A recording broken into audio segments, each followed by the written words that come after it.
I'm not using real names for this story, mostly because the guy in it still lives somewhere in eastern Kentucky, and I genuinely don't know if he ever made it out of whatever was happening up there.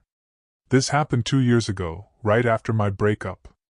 I was 23, sleeping maybe 3 hours a night, driving around aimlessly after work because going home felt worse than being exhausted. My friend Mason kept telling me I needed to get out of the city for a weekend, clear my head, do something human again. So when he invited me to stay at his uncle's old hunting cabin in the Appalachian Mountains, I said yes without really thinking. The drive there already felt wrong. The roads got narrower the farther we went. Gas stations disappeared. Phone signal dropped to 1 bar, then none. It was late October, raining hard enough that the windshield looked underwater. Mason was talking most of the drive while I stared out the window. By the time we reached the mountain road, it was almost midnight. The cabin sat miles away from anything, buried between steep woods and dead quiet hills. No neighbors. No lights. Just trees. The second I stepped out of the truck, I got this pressure in my chest.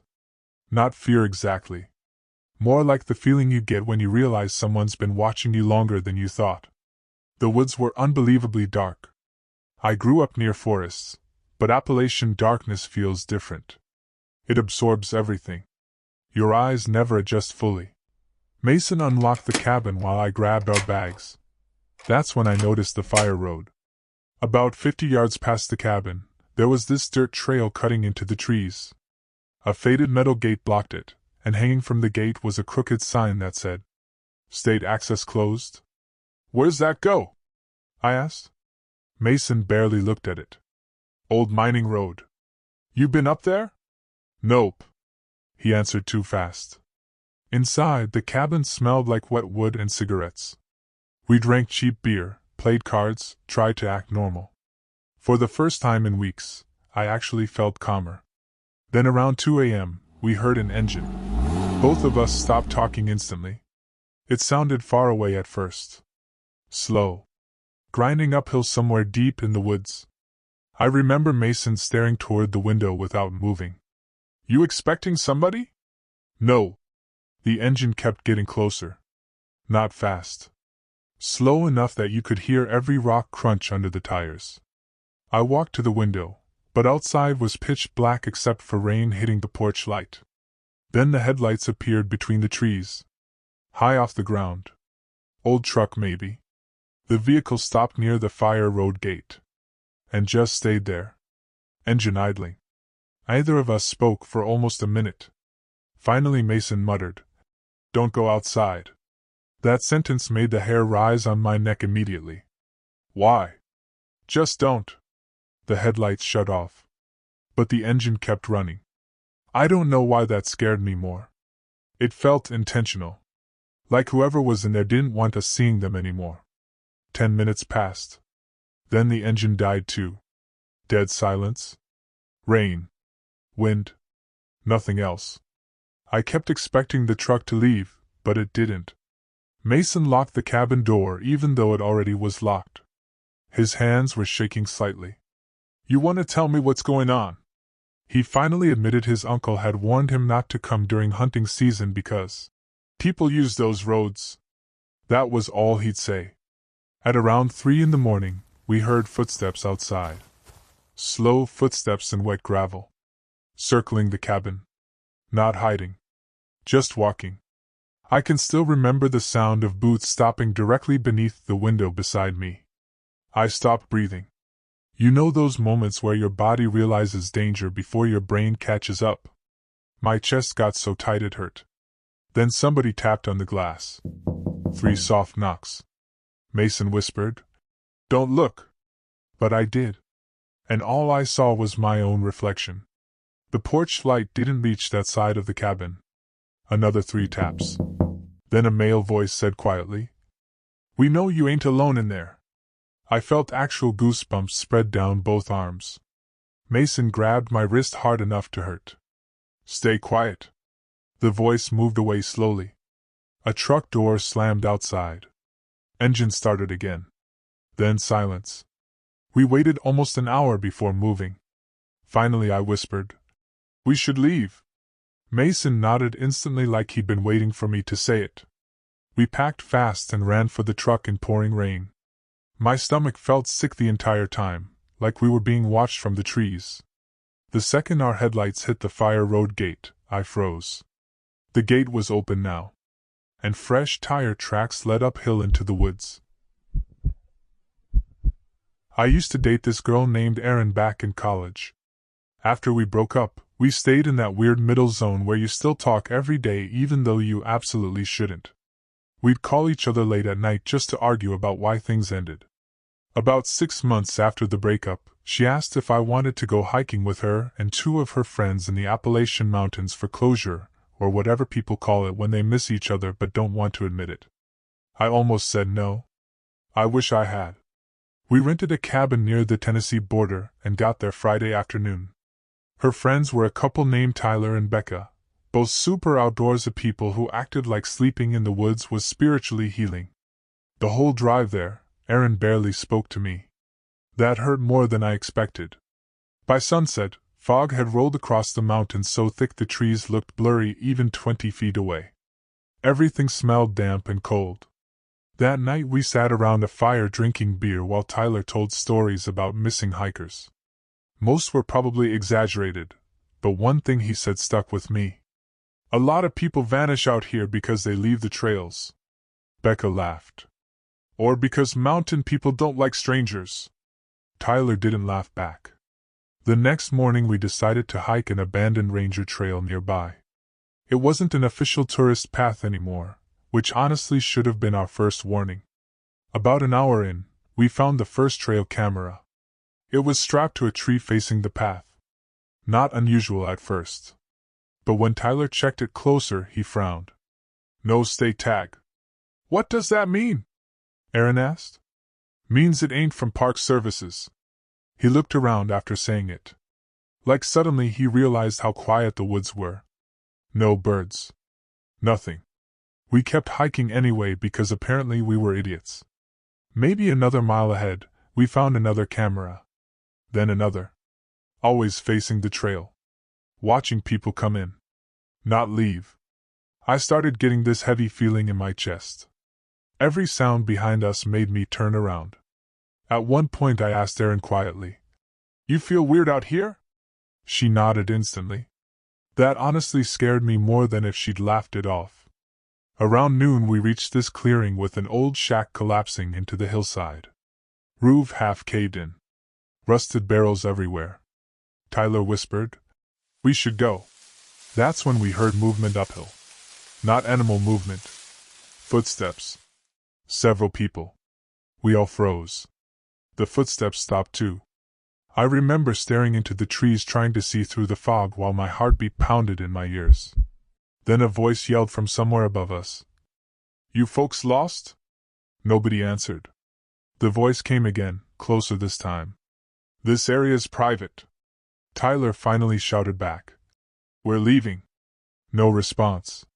Then we heard another voice farther in the woods. Then another. Different directions. That was the moment genuine panic hit me. It felt coordinated. Like they'd already surrounded us without us noticing. Becca started crying quietly. We turned around fast and began hiking back down the trail. Nobody talked. We could hear branches snapping in the woods beside us the entire way. Always keeping pace with us. Not rushing. Just following. I kept looking over my shoulder expecting someone to step onto the trail. Then Erin suddenly grabbed my arm painfully hard. "Don't look right," she whispered. Of course I looked. About 30 feet into the trees stood a man wearing camouflage and an orange hunting cap. Completely motionless. Watching us. The second I made eye contact with him, he stepped backward behind a tree and vanished. I swear my legs almost gave out. We started moving faster after that. Then Tyler stopped dead. The trail camera we'd passed earlier was gone. The strap marks were still on the tree. That's it. That tiny detail broke something mentally for me. Because it meant somebody had removed it after we passed. Meaning they were close. Very close. We basically jogged the remaining mile back toward the parking area. Right before we reached the cars, We heard an ATV engine start somewhere behind the woods. Then another. We threw our bags inside and peeled out of there so fast gravel sprayed everywhere. As we drove away, I looked back once. 3 men stood near the edge of the tree line watching us leave. None of them moved. None waved. Just staring. I worked seasonal maintenance at a small mountain resort in West Virginia when this happened. The place barely qualified as a resort, honestly. Just 8 rental cabins scattered through the mountains beside a lake nobody swam in because the water was freezing year-round. I took the job after my girlfriend moved out. Needed money. Needed distraction. Most nights I worked alone fixing heaters, clearing fallen branches, restocking firewood. The owner was an older guy named Frank who chain-smoked constantly and acted nervous any time guests mentioned the woods. Especially Cabin 8. Nobody stayed there often because it sat furthest from the main lodge, almost swallowed by forest. One night around November, a couple checked into Cabin 8 during a storm. Young people. Maybe mid-20s. I remember because the girl joked about how the place looked. Exactly like a horror movie. Around midnight the power went out across part of the property. Frank told me to drive out and reset the breaker behind Cabin 8. Rain was pouring hard enough that I could barely see through the windshield. The road up there was muddy and narrow with steep drops beside it. Halfway there, my radio lost signal. Then my headlights caught somebody standing beside the road. A woman. Barefoot. Wearing a soaked white hoodie. I slammed the brakes so hard the truck slid sideways. The woman didn't move. When I rolled the window down slightly, she whispered, "Don't go to the cabin." I felt every hair on my arms stand up instantly. "Are you okay?" She looked terrified. Completely pale. Then she glanced toward the trees behind her like something was there. "I heard them outside." "Who?"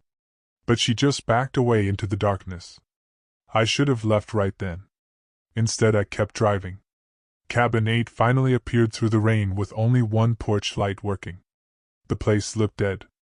I knocked several times. No answer. But I could hear movement inside. Slow movement. Like somebody dragging furniture. "Maintenance!" I yelled. Silence. Then I heard a man's voice whisper something rapidly. Not to me. To someone else inside. That's when I noticed muddy footprints around the cabin. Way too many footprints. Different boot sizes. Circling the building. My stomach dropped. I backed away slowly toward the truck. Then the cabin door opened a few inches. The young guy from earlier stared at me through the gap. His face looked gray. "Did you bring anybody with you?" "No." He looked genuinely panicked. "There's people outside." Right then we heard a loud knock hit the back wall of the cabin. Not the door. The wall. The guy flinched violently. Then another knock came from a different side. Then another. Moving around the cabin. I remember the pressure in my chest getting so intense it hurt to breathe. The guy whispered, "They've been doing that for an hour." Lightning flashed across the woods behind him. And for maybe half a second, I saw silhouettes between the trees. Several people standing there. Watching. I grabbed the guy's arm immediately. "Get in my truck." He turned back toward the cabin. "My girlfriend's inside."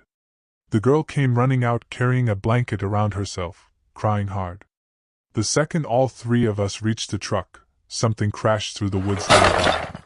Branches snapping fast. Coming toward us. I hit the gas before the doors fully shut. Mud sprayed everywhere while we fishtailed down the mountain road. And I swear on my life, headlights appeared behind us less than a minute later. No visible vehicle shape. Just lights weaving between trees uphill. Following us. The couple stayed at the lodge the rest of the night. Neither slept. The girl eventually admitted she'd heard voices outside their windows around 10 p.m., but thought it was drunk hikers. Then somebody tried opening the back door repeatedly. Frank refused to call police. That part still bothers me most. Instead he just said, "Told you not to send guests there this late." Like this had happened before. I quit the next morning. About a year later, I searched the resort online out of curiosity. It was permanently closed. No explanation. Just abandoned.